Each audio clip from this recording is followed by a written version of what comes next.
Welcome to CS 105.1, where I talk about sports, movies with good vibes.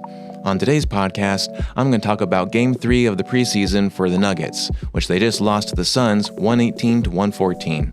Let's get it. I couldn't do this podcast without my amazing equipment, so I'd like to give a shout out to Røde for the Røde Pod Mic USB, as well as Insta360 for the webcam link that I'm using, as well as Nanlite for all of the studio lighting that I have here. What's up, everyone? So we just had the Game 3 of the preseason for the Nuggets versus the Suns. Now, big gripe here. Right off the bat, I know I'm trying to be good vibes, but the first gripe I have to have is that the fact that this game was on ESPN. Not everyone has access to the ESPN, and this was the first home game of the preseason, of the regular season. This is like the first time that Nuggets Nation gets to see them at home, and it's on ESPN, which not a lot of people have. You have to go to a bar to have it, and if you're not in Colorado, then you're pretty shit out of luck. Which was kind of me. I had no opportunity to be able to see it, so I had to dive in and basically listen to the FM radio version online for it, the Altitude Sports version, which was great because I got to hear Scott Hastings, one of my favorite commentators right now. So that was awesome. But it was just the fact that I couldn't see it as they were talking about it. Like, they do a great job of trying to let you know verbally what's going on, but it's different when you can't see it or when you see it to really get the feel of what's going on.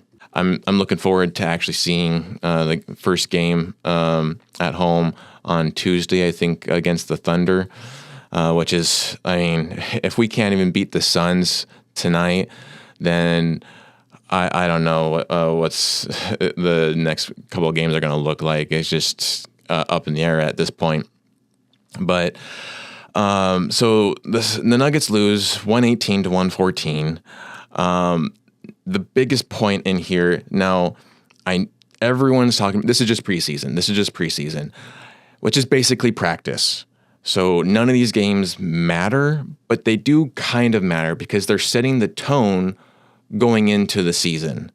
And you have teams like the Celtics, like the Knicks, like, the Thunder is fairly good. Even the Warriors are good.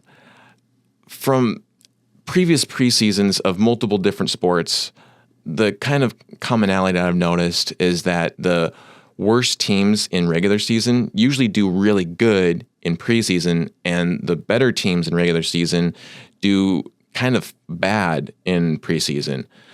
But that's kind of up for debate because last year the Timberwolves went undefeated in preseason, and then they went on to the Western Conference Final. So it's kind of up in the air, but it's been kind of a trend that I've noticed.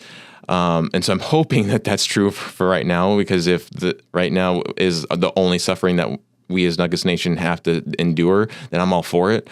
But it is, I understand it's preseason, but there is still, like I said, a level of tone that they are trying to establish right now.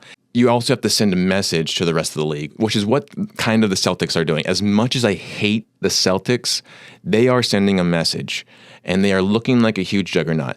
Now, I've said before, I really hope that it comes to bite them in the butt, like it did every other previous champion since the Warriors in 2018, that they come into the season and they basically burn up their starters in the first half of the regular season, and including preseason. So I hope that catches up to the Celtics, but they are still an amazing team.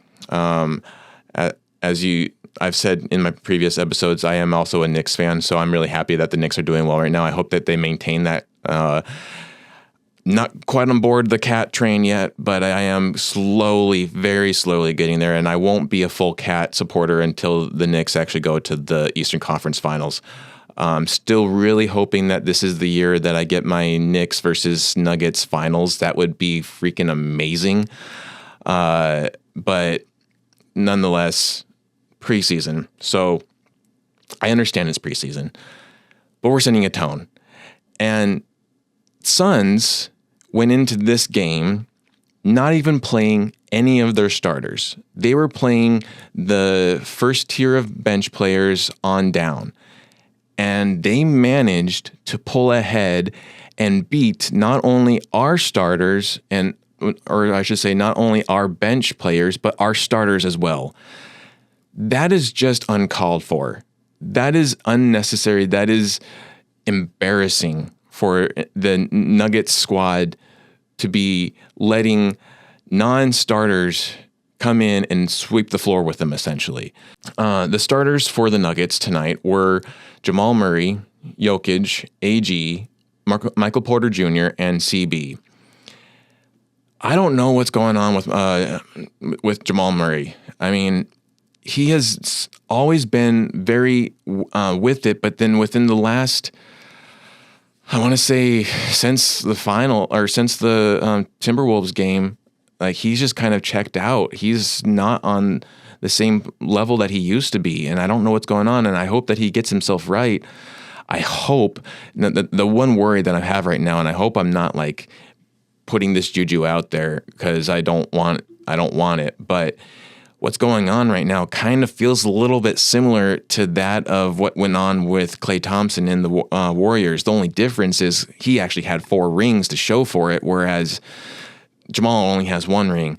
I hope he's not getting burnt out on Denver. I hope that he's trying to find some other way. And as Nuggets Nation, as Nuggets fans, we have to be there to support him regardless of how good or bad he plays in a game. And so I really hope he gets his stuff together, does what he needs to do to get healthy, to stay healthy, to get in shape, to stay in shape, and to just bring out the best season that he has done so far. I want him to succeed so much this season. And so I really hope that it's not the situation that like was with Klay Thompson, but you know, it kind of feels like that. So he went for 2 points only. He only got 2 points, which is really unheard of for Jamal Murray. I mean, he's usually our second most highest scoring player, if not sometimes our highest scoring player. And he only did 2. He only got 3 rebounds. He only got 3 assists.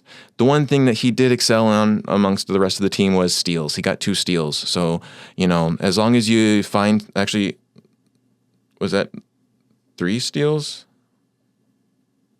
No, he got 1 steal. See? So he tied everyone else that got steals. So he didn't excel in anything tonight. It was really a not a great game for him. And so they actually took him out after the second half, which is crazy. They played everyone else still continuous, but they took him out. And so I don't know what's going on, but I hope that he gets himself right. And then next you have Brown, CB, and he went for 11 points, was the second least scoring player on the starters tonight. He had some decent plays. He had some good assists, and so he's trying. But the main thing here is that Julian Strawther really is having continuous breakout games. He is showing that a lot of hard work that he's put in this past offseason is coming finally to fruition, and he went for 21 points. I kind of think he needs to be in the starting lineup now. Like, he's really showing us that he can sink some buckets. So, I mean, I don't know. I mean, obviously, Brown's still going to be in the starting lineup. Murray's still going to be in the starting lineup. I mean, why would you want to take out Murray anyways? I mean, it's just a bad preseason game. But the bigger thing is with this whole preseason thing is that, and a lot of people have said this is, again, just preseason, it doesn't matter anything. The reason why it matters for most Nugget Nation people is that we haven't gotten a win since before Game 7 in the playoffs last season. So that bitter taste of loss in Game 7 at home by 20 points or losing at 20-point lead is still in our mouths. We still need to get that out. Still need to rinse that out. And the only way to do that is with wins. And we haven't gotten that yet. We've gone 3-0 now, or 0-3 really, in the preseason. And so that's just, it's going to continue until we get a win. And the reason now I'm really hesitant on how they're going to do against OKC. OKC, they only lost once in the preseason so far. They're showing that they're still relatively, a force. So I don't know, man. It's going to be a difficult season for sure if they're going to continue to play like this. Because essentially there wasn't a lot of energy on the floor tonight. And especially they lost a lot of that energy, even more so at the end or in the second half, which is where everything really kind of went downhill. So the summary here, quarter one, the Nuggets beat the Suns 33-26. Quarter two, then the Suns started to creep up, and they only lost 25-27. And then the third quarter, they came back very aggressively, won that quarter 37-30 over the Nuggets. And then the last quarter, fourth quarter, they won 30-24. So, I mean, they were there to show up. The bench, even though they knew that they were bench players and they weren't the starters, they still showed up and balled. So, especially Monte Morris, former Nuggets, came in and freaking kicked our butt. And the same thing with Colin Gillespie. I said it before, I'll say it again. That was a horrible move to make of not continuing his contract with the Nuggets and to letting him go. I would have let Jalen Pickett go. Like, why keep Jalen Pickett, who doesn't do anything for the Nuggets, but let Colin Gillespie, who has shown that he can ball and that he can sink buckets. Like, he went, what was it? Like, he had like a 27-point game, I think, against Portland last season, which I know Portland was one of the worst teams, but still, like, he can sink buckets, and he's been showing it lately too. He's been going he's averaging 10 points a game. So the reason why they would let him go is just ridiculous. I know Malone liked him, but Colin Booth, man, you can tell that they are not in sync. Him and Malone are not in sync. And I don't agree with everything that Colin Booth is doing. I think that he's making actually a lot of bad moves. I think a lot of us Nuggets Nation fans agree with that. I know there's some that agree with him, but I mean, I'm going to stick by my coach. He knows what's up. I know he has some faults and everything. He's not perfect, but I think he knows how to win a lot better than Colin Booth does. The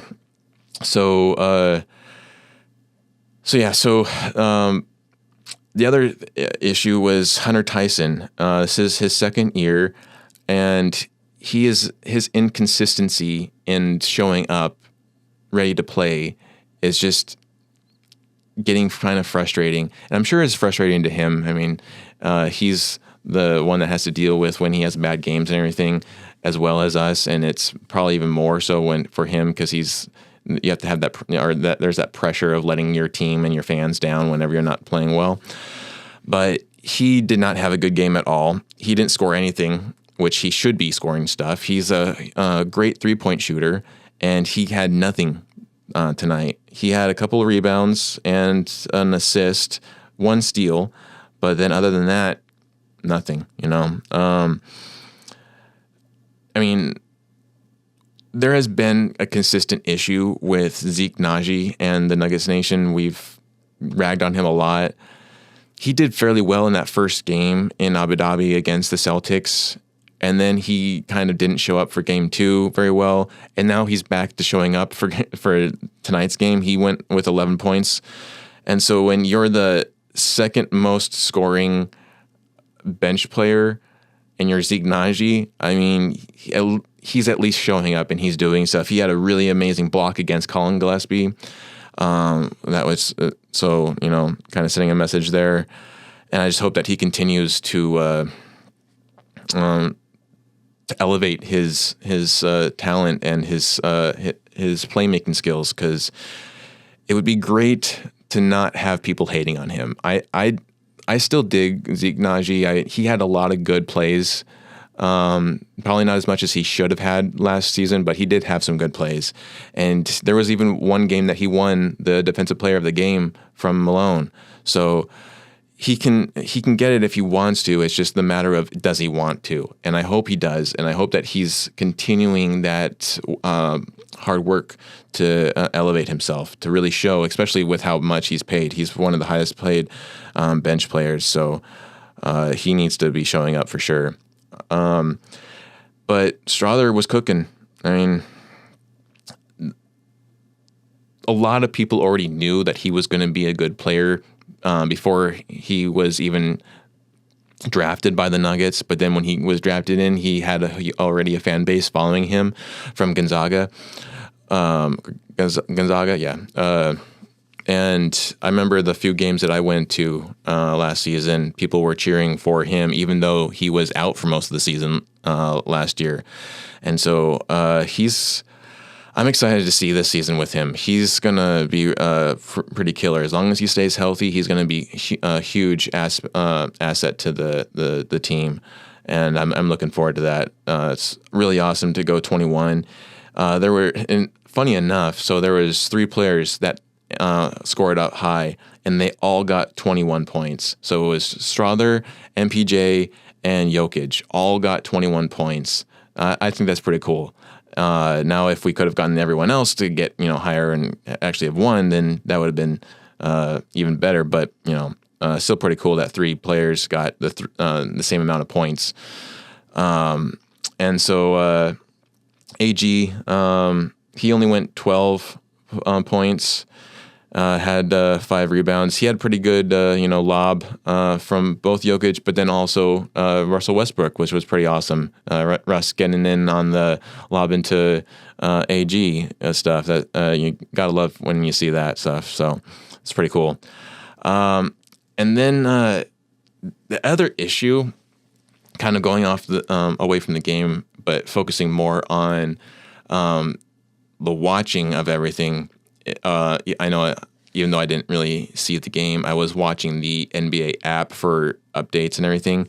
The NBA app was super glitchy. I don't know about anyone else if this was happening with you, but the app was super slow, and it was taking forever to update the score, update the box scores, update the play-by-plays. The Sun score at one point was reflecting in time. It was actually right. And the Nuggets score was like 3 minutes behind, lag time behind schedule. So, and then the play-by-play would be like 10 minutes behind. And the box score was even inaccurate at times.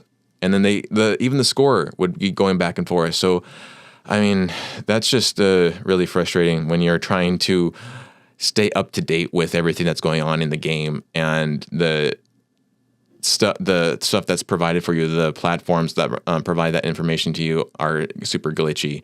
So the NBA needs to get better on that, especially with how much they charge us. I mean, they already increased the price from $14.99 to $16.99 this season, which is ridiculous. I mean, I guess you got to pay the $1 million contract somehow, but that's still crazy. Like, NBA stuff is just getting crazy expensive. And so, but going back to the game here. So the big issue is continuously plaguing the Nuggets with the bench. We have Westbrook, who's doing a good job. We have Strother's doing an amazing job. And we have some other players here and there that kind of tend to show up. But for the most part, people like Hunter Tyson, like Trey Alexander, they're just not maturing as well. It's getting frustrating. And I'm sure, again, it's frustrating for them. But the maturity in these players, they're still making rookie mistakes. And Trey Alexander is a rookie, so he has an excuse, but still, you get into the Nuggets, there's a level of expectation that comes with it, and they need to realize that, there's no room for error and making dumb mistakes, turnovers after turnover. It's just really frustrating. So I hope that Malone focuses on one, defense, because defense was horrendous tonight. A lot of ball watching, a lot of just leaving players wide open for threes, wide open. And the other thing that was crazy is that Phoenix took a lot of threes, and most of them, they didn't make a lot of threes, but they shot a lot of threes, and so they did make enough to be able to pull ahead. And those ones that they did make, they were wide open. Like, why are you going to leave a player wide open? Stop ball watching and contest the shot. It's just frustrating stuff like that we've seen nonstop over and over again from last season to now to this season. It's just trailing over, and again, sucking at free throws. I mean, I keep on seeing them running plays on the social media platforms, but not once are they showing us of them working on their 3 points or their free throws. Both of those are really suffering right now, and they need to be making those. Those are two aspects of the game that other teams are excelling on and making them better.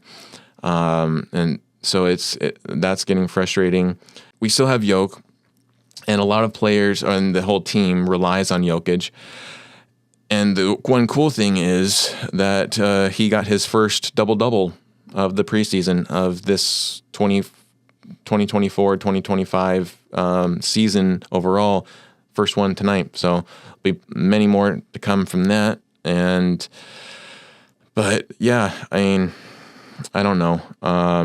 It's getting really frustrating with these losses. I know it's only preseason. They're practice games. They shouldn't matter, but they do. They matter a lot. And at least to us Nuggets Nation who want to get that taste of Game 7 out of our mouths right now. It's still stinging. So, only thing now is to just keep practicing and, stay in the game, keep your head, your mental health about you. And I hope that they're going to do that. They're taking it seriously because they have one break tomorrow and then they're back in on Tuesday. So really quick turnaround. And there's not a lot that they can really take time to do. They'd had this whole week. That's the whole thing too. That's frustrating. They just had this whole week off. What were they doing that they should have been more ready for this game than the Suns were? And yet again, they lost. And I think the last game that they played the Suns at home, they lost too last season. So it's just, it's frustrating. But I will say, as much as I'm not a Phoenix Suns fan, I haven't been a Phoenix Suns fan since Charles Barkley played for them. And then I was actually a legit Suns fan. I did like them at that point, but I haven't really followed them since. But I will say that they do have so far from what we've seen, they have a really good bench. And the new coach seems to be working out for them. So we'll see. And they could be up in the top 5 in the Western Conference now. And we'll see how that goes. Other thing that happened today, though, the Broncos lost, which sucks. So not a good day for Colorado sports. Last night, the Avs lost their home opener. They've lost the last 3 home openers, which is frustrating in itself as well. Another team who's not doing defense again.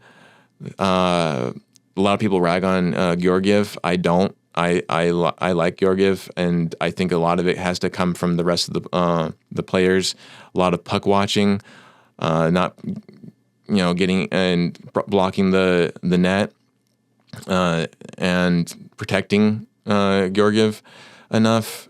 They're making him do all the hard work, and so we'll see how they come out. I mean, both the Nuggets and the Avs both are have good odds to make it well into the postseason this year, and I hope that that's true. I just lost one of my lights that burned out. I'm talking too long, but I hope that that's true.